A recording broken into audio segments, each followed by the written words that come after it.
여러분, 하나님의 은혜는 여러분들이 마음의 준비가 돼 있을 때 그 은혜를 받습니다. 하나님께서 특별히 우리 믿는 자들에게는 그분이 지금도 살아서 역사하시고, 특별히 믿는 성도들에게는 항상 축복과 은총을 주길 원하시는데 우리가 받을 준비가 안 돼 있어요. 우리가 준비가 안 돼 있다라는 뜻입니다. 지금 우리는 예수님의 고난을 묵상하는 사순절 기간을 이제 시작하고 있습니다. 기독교에 있어서 가장 중요한 것이 있다면 그것은 바로 예수님의 십자가입니다. 예수님이 우리를 구원하시기 위하여 십자가를 지셨고 그 십자가로 말미암아 우리가 구원을 얻게 되었습니다. 그래서 기독교의 복음을 한마디로 정의하라면 그것은 십자가 구원이 될 것입니다. 주께서 십자가를 지심은 궁극적으로 하나님의 뜻을 성취하시기 위함입니다. 이를 위해서 공생애를 시작하시기 전 세례 요한에게 침례를 받으시고 광야에서 먼저 시험을 받으셔야 했습니다. 이러한 관점에서 사순절은 우리가 지금 이 사순절을 지키잖아요. 우리도 광야와 같은 이 세상에 살면서 영육간으로 훈련을 받는 기간이기도 합니다. 하나님의 말씀으로 다시 무장하고 우리 자신을 테스트하는 기간이에요. 왜냐하면 준비되지 못하고 훈련받지 못한 신도는 십자가의 은총을 누리지도 못할 뿐만 아니라 이 세상에 우리가 살아가는 그 삶 속에서 계속해서 반복되는 영적 전쟁에서도 승리할 수 없기 때문입니다. 예수님께서 당신의 사역을 시작할 때 광야에서 시험을 받으셔서 그 단계를 거친과 같이 우리도 이 거친 세상에서 광야 같은 인생에서 그 시험을 치르는 동안에 사탄의 시험은 끊임없이 계속됩니다. 우리가 이 세상의 육신의 몸을 가지고 있는 이상에는 사탄의 시험이 그치질 않아요. 주께서 광야에서 받으신 시험들이 어떤 시험이었고 어떻게 이를 이기셨는지 우리 신앙의 훈련의 그 길잡이가 될 것입니다. 우리 주님은 훈련된 당신의 참된 제자를 요구하십니다. 주님은 영적 싸움에 흔들리지 아니할 충성된 하나님의 일꾼을 찾고 계십니다.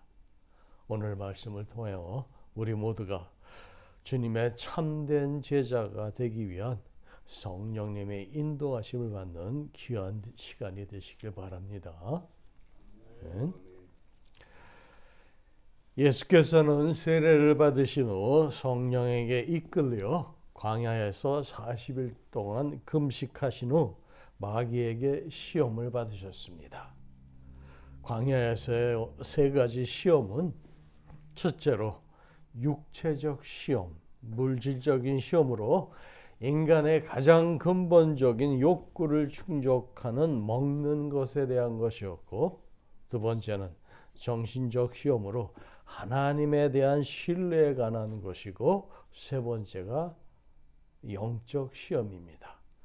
이러한 시험을 통하여 예수를 유혹하여 하나님의 뜻에 충성하지 못하도록 하여 결국 사단에게 경배하게 하려는 그러한 시도였습니다.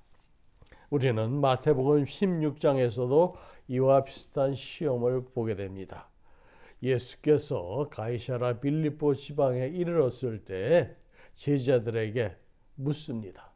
너희는 나를 누구라 하느냐? 그럴 때 유명한 베드로의 고백이 거기 나오죠. 베드로가 뭐라 그랬습니까? 저는 그리스도요 살아계신 하나님의 아들이시니라. 그렇죠? 이렇게 고백하니 예수께서 또 내가 네게 이르노니 너는 베드로라. 내가 이 반석 위에 내 교회를 세우려니 음부의 권세가 이기지 못하리라 축복하셨습니다. 그런데 그 후에 21절을 보시면 이때로부터 예수 그리스도께서 자기가 예루살렘에 올라가 장로들과 대제사장들과 서기관들에게 많은 고난을 받고 죽임을 당하고 제3일에 살아나야 할 것을 제자들에게 그때 비로소 나타내시니, 그때 베드로가 예수를 붙들어 항변하며 말하되 주여 그리마옵소서, 이 일이 결코 주에게 미치지 아니하리이다 라고 말하니, 이에 예수께서 뭐라고 하셨습니까? 베드로에게 이르시되 사단아 내 뒤로 물러가라. 너는 나를 넘어지게 하는 자로다. 내가 하나님의 일을 생각하지 아니하고 도리어 사람의 일을 생각하는도다 하고 꾸짖으셨습니다. 여기서도 사단은 베드로를 통해 예수님이 당신께 맡겨진 그 십자가 운명을 포기하도록 역사합니다. 누가복음 4장 13절 말씀을 보면 광야에서 마귀가 모든 시험을 다 한 후에 얼마 동안 떠났다고 말해줍니다. 이 말은 예수님이 광야의 시험 이후 이와 같이 마귀에 의해 계속 시험받았음을 암시하는 말입니다. 중요한 점은 주께서 우리와 같은 그러한 육신을 입으셨기에 계속해서 시험을 받으셨지만 여러 가지 다양한 시험에도 불구하고 말씀으로 승리하셨다라는 겁니다. 궁극적으로 주님의 구속의 십자가 사역은 혈과 육에 속한 자기 백성들을 구하시기 위해서 스스로 당신도 혈과 육에 속한 자로 죽을 수밖에 없는 인간의 몸으로 십자가를 지심으로 그 육신의 고통을 당하셨다라는 거예요.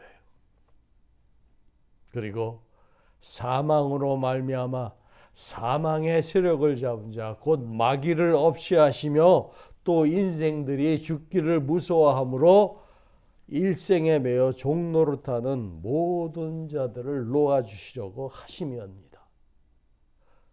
거기에 십자가의 은혜가 있습니다.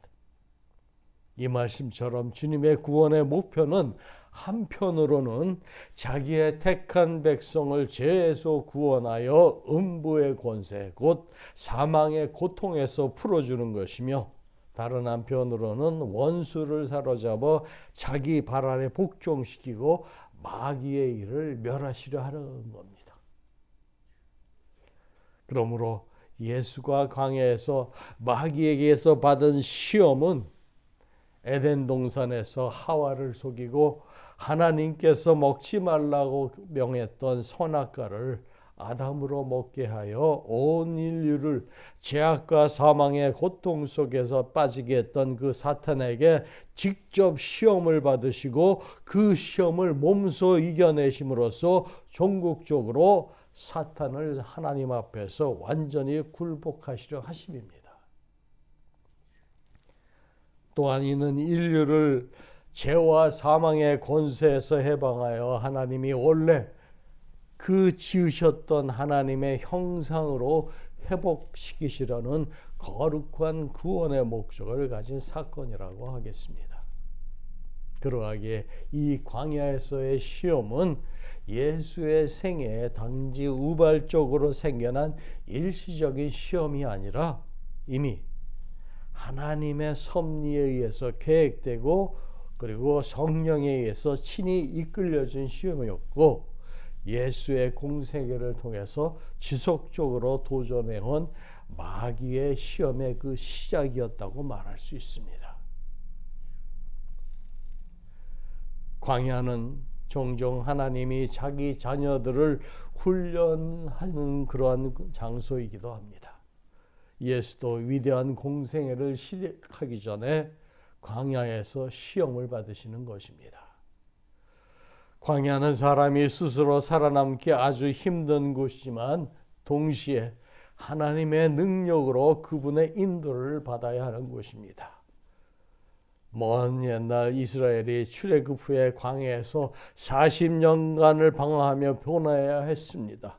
그 광야길에서 이스라엘은 하나님의 놀라운 능력을 경험했습니다. 아침에는 하늘에서 내리는 만나를 그들이 먹었고 저녁에는 바람으로 몰고 오는 메추라기를 먹고 반석에서 나는 물을 마시며 하나님의 인도하심으로 그들이 놀라운 사막에서의 그 생존을 체험하게 된 것입니다.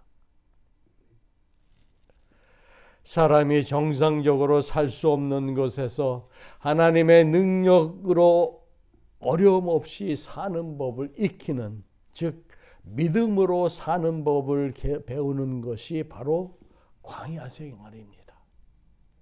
지금 우리도 우리의 인생이 광야 같은 그러한 인생살이가 나중에 우리가 하나님의 나라에 들어가기 위한 하나의 practice place, 훈련하는 장소예요.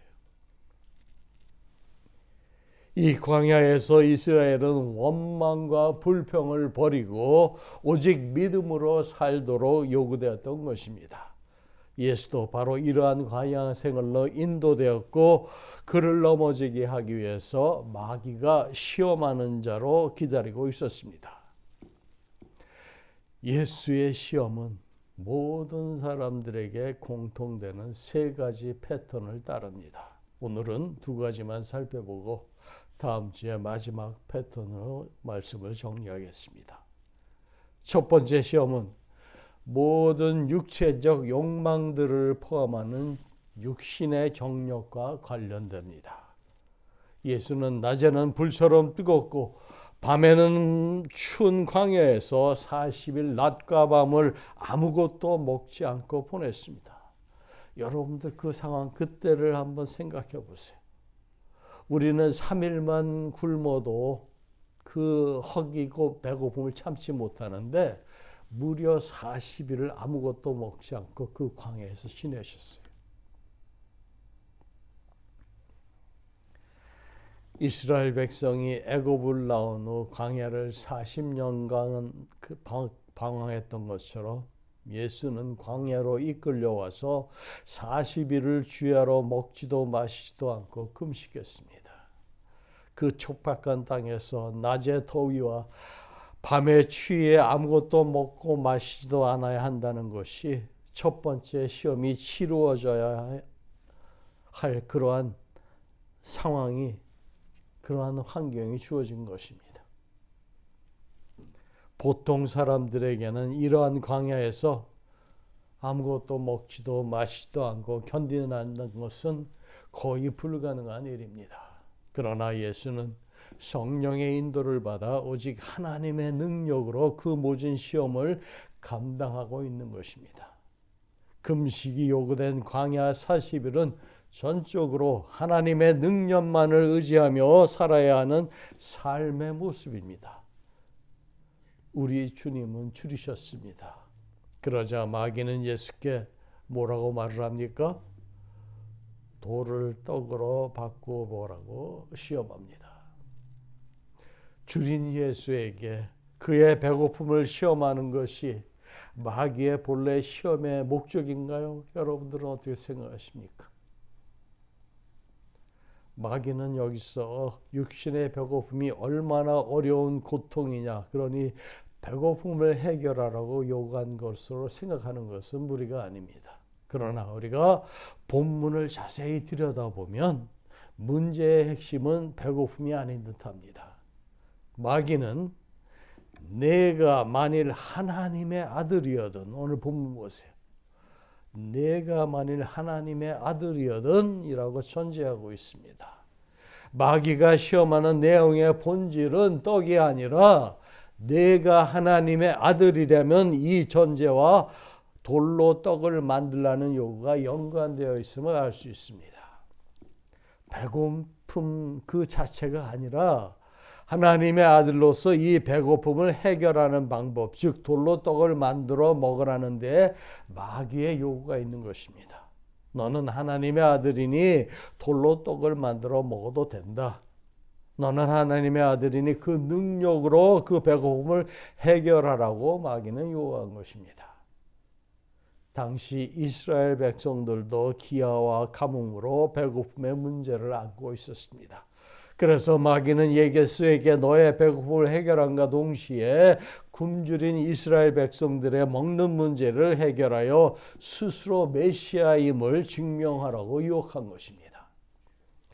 육신을 가진 우리 인간에게 배고픔은 큰 고통이며 배고픈 자들을 도울 수 있다는 것은 또한 중요한 일입니다. 광야의 돌이 다 떡이 되어서 배고픈 자들이 먹고 배부를 수 있다면 얼마나 좋겠습니까? 그러나 예수께서는 이러한 요구에 응하지 않으셨습니다. 주께서 하나님의 아들로 이 땅에 오신 것은 결코 광야의 돌덩이로 떡덩이가 되게 하시기 위함이 아닙니다.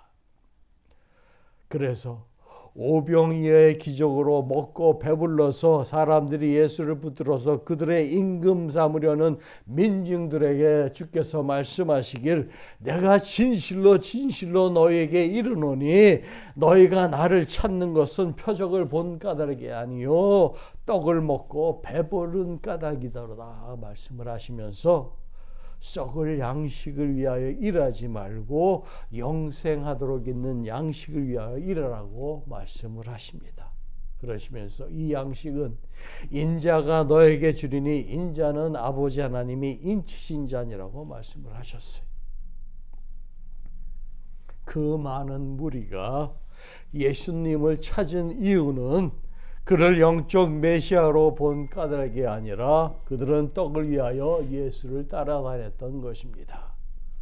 곧 그들은 5,000명 이상의 그 무리에게 떡과 생선으로 먹이신 그 이적에서 예수의 메시아됨의 징표를 깨닫는 것보다 물질적인 떡에 더 흥미를 가졌습니다. 이것이 어쩌면 우리 모두의 모습일지도 모르겠습니다. 많은 사람이 예수를 믿는다고 하면서 육체적, 물질적인 만족을 위하는 때가 너무나도 많습니다. 그러나 그러한 모습은 인간의 부패성의 결과입니다. 하나님은 그러한 모습을 원하지 않으세요. 돌로 떡덩이를 만들어 내가 하나님의 아들임을 나타내라는 그 마귀의 요구에 예수는 성경 말씀으로 대응을 하십니다. 그 유명한 말씀이 오늘 인용됐는데 신명기 8장 2절 3절 말씀입니다. 잘 들어보세요. 내 하나님 여호와께서 이 40년 동안에 너로 광야의 길을 걷게 하신 것을 기억하라. 이는 너를 낮추시며 시험하사 내 마음이 어떠한지 그 명령을 지키는지 아니 지키는지 알려 하심이라. 너를 낮추시며 너로 줄이게 하시며 또 너도 알지 못하며 내 열조도 알지 못하던 만나를 내게 먹이신 것은 여기서부터 인용된 말씀이 바로 시작됩니다. 사람이 떡으로만 사는 것이 아니요 여호와의 입에서 나오는 모든 말씀으로 살 것이라. 오늘 그 말씀을 오래전 그들의 조상에게 주신 그 말씀을 다시 한번 반복하시는 겁니다. 이로써 예수가 광야에서 40일 밤낮으로 금식한 참된 이유도 바로 하나님의 말씀으로 사는 그 삶의 원리를 우리와 같은 육신의 몸으로 철저하게 그 광야에서 그리고 전 인류를 대신해서 실제적으로 온몸으로 숙지하는 데 있었습니다. 그래서 마귀가 예수에게 하나님의 아들로서 돌을 떡덩이가 되게 하라는 요구는 성령의 가르침을 벗어나는 것이고 이는 사람이 사는 것이 떡에 있다고 주장으로 예수께서 40일을 금식해 보니 어떠냐? 허기진 배를 채워라. 이제 인생의 참된 목적이 무엇인 줄 알겠느냐? 인생의 참된 목적은 바로 배고픔을 해결하는 데 있고, 이 세상에는 얼마나 많은 사람들이 배고픔에 시달리고 있지 않느냐?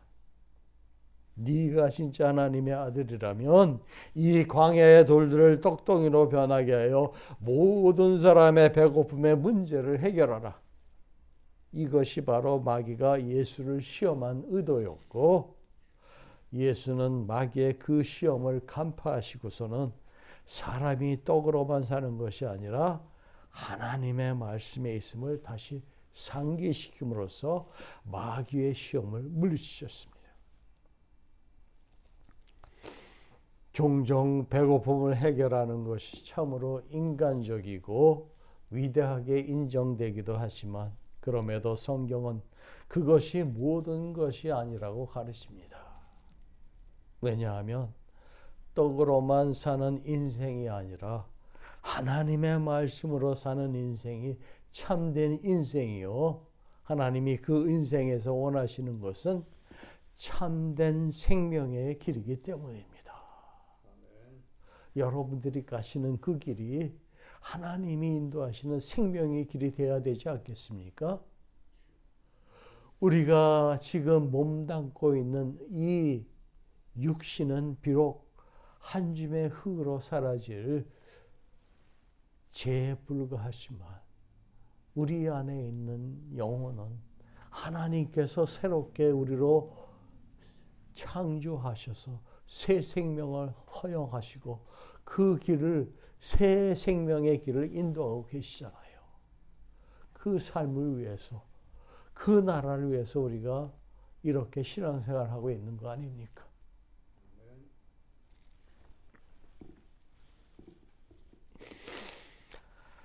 그래서 하나님이 자기가 사랑하고 아끼는 자녀에게 광야라는 촉박하고 고달픈 길을 예비하시는 것은 바로 이 진리를 몸에 익히기 위하여 그들을 위한 훈련의 과정인 것입니다.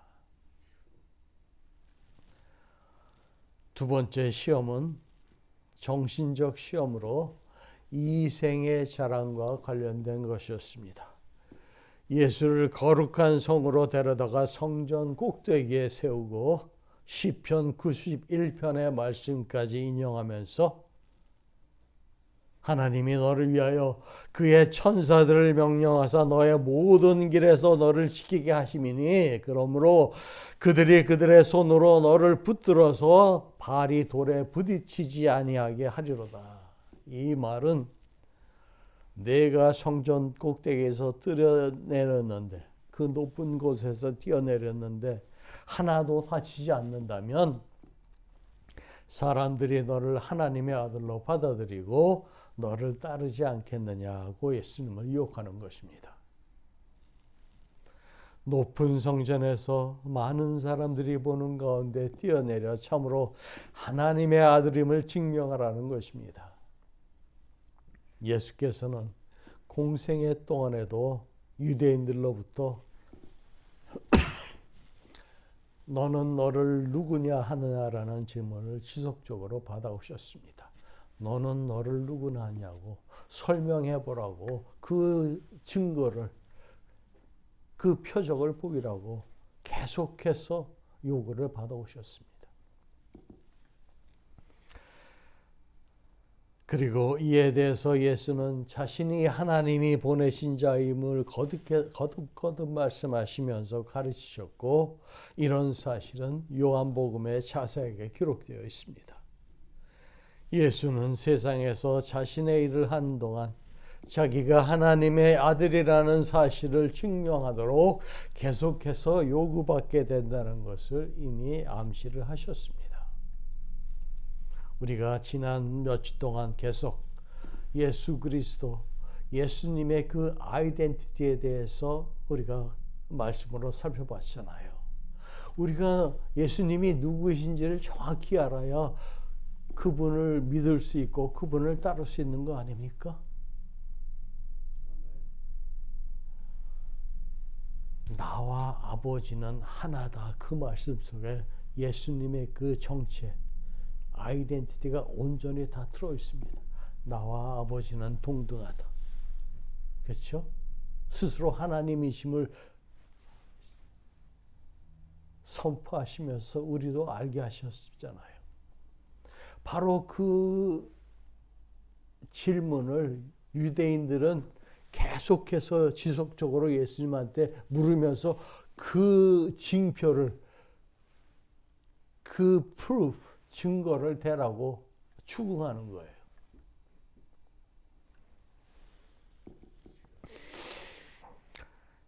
인간들의 마음속에는 다른 사람들의 존경을 받기 원하는 욕망이 있습니다. 인간 예수가 하나님의 아들로서 자신의 명성을 얻기 위해서 성전 꼭대기에서 뛰어내려도 다치지 않는 놀라운 표적을 행함으로써 자기가 진짜 하나님의 아들임을 세상에 보여주라는 그 의도는 마귀의 피상적인 의도일 뿐입니다. 마귀가 첫 번째 시험에서 인간의 육체적 욕구, 곧 본능적인 배고픔의 욕구를 통해서 한 것처럼 이번에는 인간의 명예와 명성에 관한 곧 이생의 자랑, 심리적인 욕구를 자극함으로써 예수를 시험에 함정에 넘어지게 하고자 한 것입니다. 그래서 첫 시험이 육신의 배고픔에 관한 것이었다면 이번에는 정신적, 심리적 욕망에 관한 것, 세상의 영예, 명예, 이름에 대한 그러한 갈망에 관한 것이라고 말할 수 있습니다. 우리 인간들은 세상적인 명예와 이름, 그렇죠? 그런 것들을 존중하고 또 그런 것들을 추구해요. 그런데 우리 주님은 어떠셨습니까? 그와는 반대의 모습으로 이 땅에 오셨잖아요. 가장 낮은 모습으로 겸비한 자세로 마구간의 구유에 태어나시지 않으셨습니까? 태어날 때부터 우리 주님은 벌써 그 근본 자세가 세상적인 눈으로는 도저히 이해할 수 없는 모습으로 오셨어요.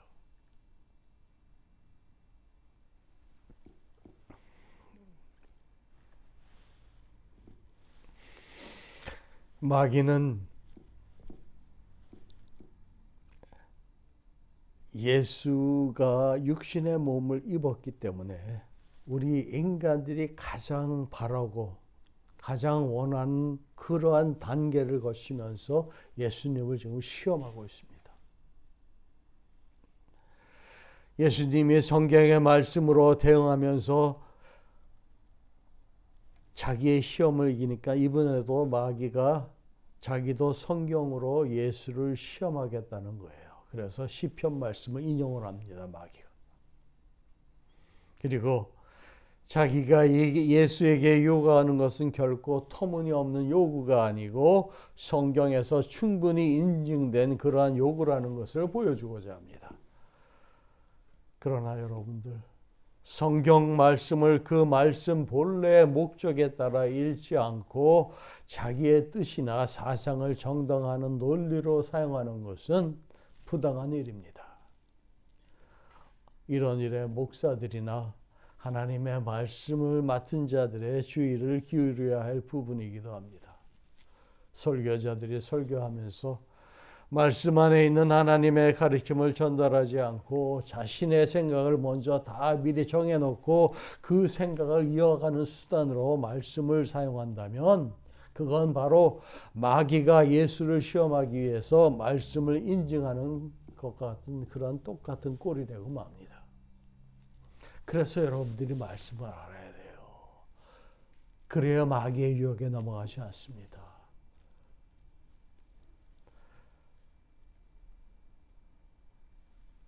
실제로 많은 이단들이나 잘못된 가르침들이 이러한 요류에서 근거하고 있습니다. 오늘 말씀에서 마귀는 시편 91편의 말씀을 인용하여서 예수를 대적하려 시도하지만 주님은 다시 그에 반하는 성경 말씀 곧 주 너의 하나님을 시험하지 말라. 이 말씀을 들어 하나님의 능력을 남용하는 것은 옳지 않으니라고 대답하십니다. 마귀의 시험의 그 숨겨진 의도는 언제나 예수님의 대답에서 우리가 찾을 수 있습니다. 예수는 마귀가 성경을 인용한 시험에 대해서 이는 마귀가 자기로 하여금 하나님을 시험하도록 유혹하는 것이라고 간파했습니다.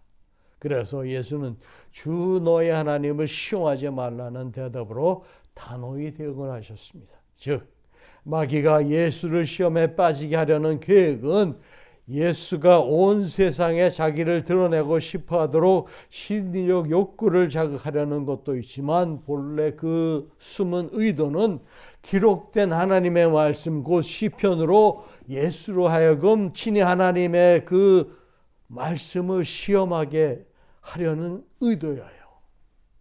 그렇죠?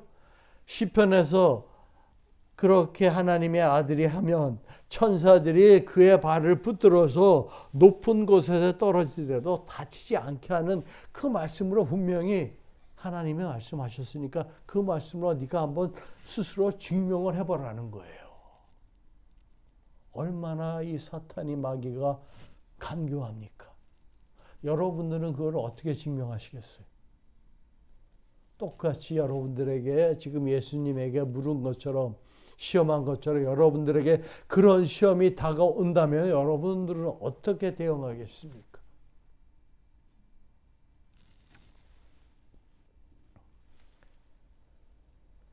사실 마귀의 종국적인 목적은 언제나 우리가 아니라 하나님을 대적하는 것이고 마귀는 우리를 시험함으로써 우리를 목적하는 것이 아니라 궁극적으로는 우리를 통해서 하나님을 대적하며 목표하고 있습니다. 성전 꼭대기에서 뛰어내려도 내가 진정 하나님의 아들이라면 하나님이 그 사자들을 시켜서 너를 붙들어서 내 발이 땅에 부딪히지 않게 해줄 거라는 마귀의 성경 말씀 인용은 결국은 진짜로 예수가 하나님의 아들인지 그리고 하나님의 아들에 대해서 기록된 성경 말씀이 참으로 그러한지 한번 시험해 보라는 것입니다. 얼마나 강교한 마귀의 시험입니까?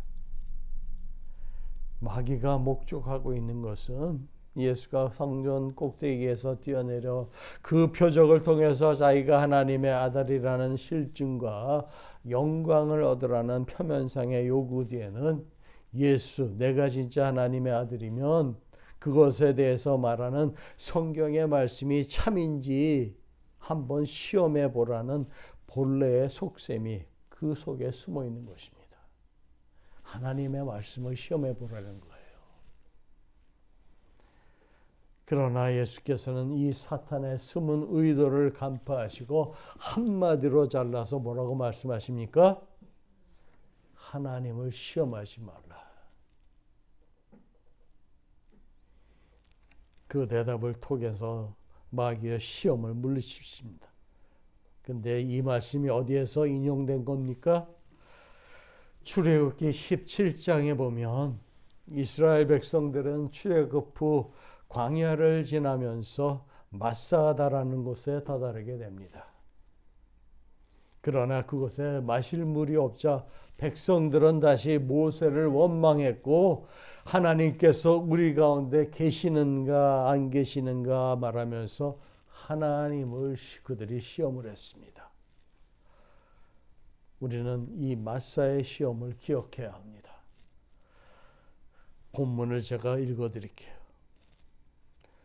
그곳 이름을 마사 또는 무리바라 불렀으니 이는 이스라엘 자손이 다투었으며 또는 그들이 여호와를 시험하여 이르기를 여호와께서 우리 중에 계신가 안 계신가 하였음이더라. 이스라엘 백성은 광야에서 그 많은 시간을 하나님의 임재와 역사를 경험했음에도 불구하고 또다시 물이 없다고 하나님을 원망하고 의심하는 불신앙의 모습을 보였습니다. 사랑하는 성도 여러분,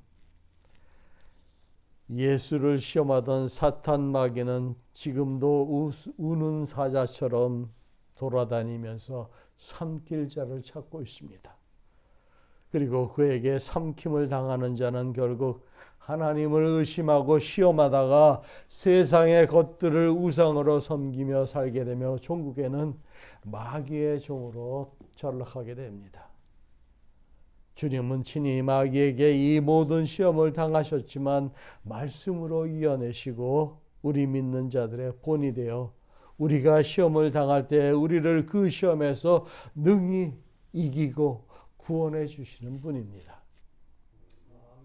마귀의 시험은 우리가 살펴본 것처럼 처음에는 삭막한 광야에서 배고픔이라는 육체적인 것에서 시작하지만 결국 성전 꼭대기에서 보다 높은 정신적인 그 가치를 이용해서 종국에는 자신에게 경배하도록 하는 데 있었습니다.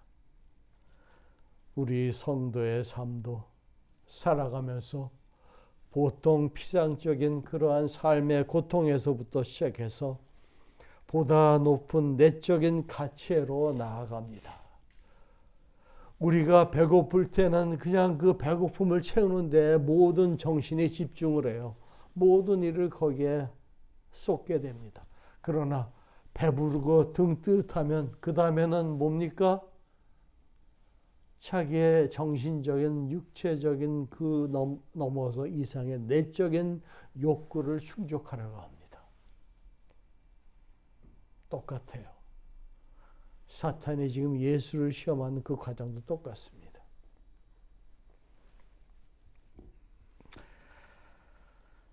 이러한 시험에서 단순히 눈에 보이는 모습으로만 대처하다가 결국 사탄의 교묘한 그 숨은 술책은 뭡니까? 좀 더 높게, 더 높은 단계로 나아갔어요. 그 다음 단계는 영적인 단계까지 나아갑니다. 그것은 다음 주에 살펴보겠습니다. 그래서 주님이 뭐라고 말씀하니까 뭐라고 말씀하세요? 항상 깨어있으라 말씀하시잖아요.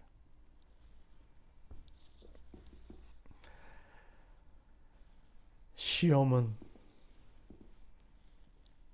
마귀의 모습으로도 나타나지만 때로는 광희의 천사의 모습으로 우리에게 다가올 수도 있다라는 겁니다. 하나님의 말씀을 직접 인용하면서까지도 성도를 시험합니다.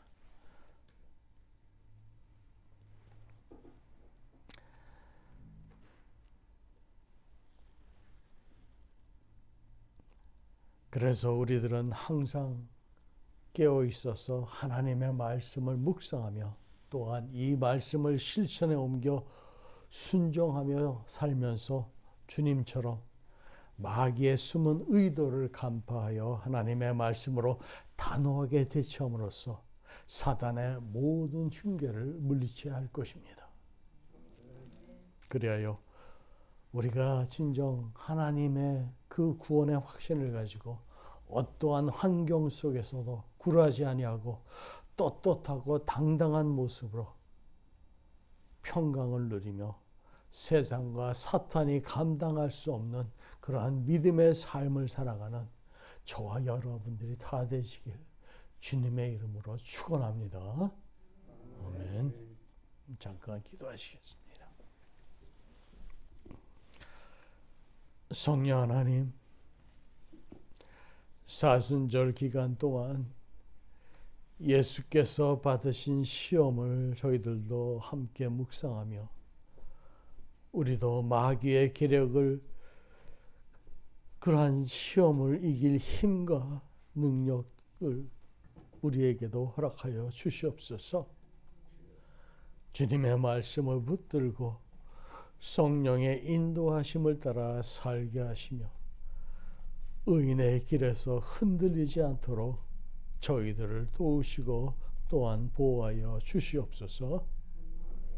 그래야 사순절의 모든 기간을 저희들의 주님 보시기에 아름다운 모습으로 주님 기뻐하시는 모습으로 마칠 수 있도록 주께서 함께하여 주시옵소서. 모든 것 주님께 의지하며 예수님의 이름으로 간절히 기도드립니다. 아멘.